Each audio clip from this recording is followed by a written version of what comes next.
If you engage in a lot of conversations about electric vehicles on social media, you start to see common themes emerging.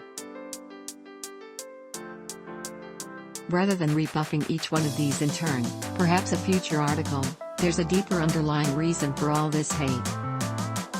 It's not the, admittedly high, price that is why people aren't running with arms open and buying EVs in droves yet. There appears to be a concerted hate campaign against them. But why, and where is it coming from?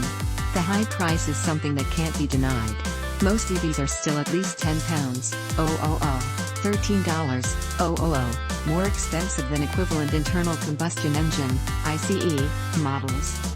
That is a major disincentive for purchase, despite the grants in lots of countries, particularly France. But the resistance you see online, which is rather reminiscent of social media-fueled political arguments, isn't usually about the price. It seems to be driven by a fundamental dislike for change, and the lack of EV options for different vehicular needs. There are lots of luxury EV SUVs, but surprisingly no estate cars, station wagons at all, for example.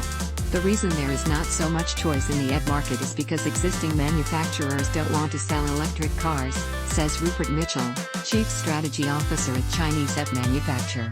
Mitchell argues that it's no surprise that the major players in the EV space are not incumbent manufacturers, but disruptive newcomers like his company and Tesla TSLA.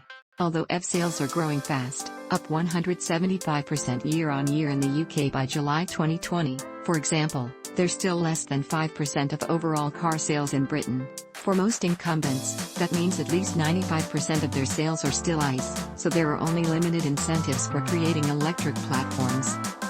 With 95% of your cars still being ICE, you're going to continue to focus heavily on developing that platform, rather than putting major funds towards upstart new electric ones.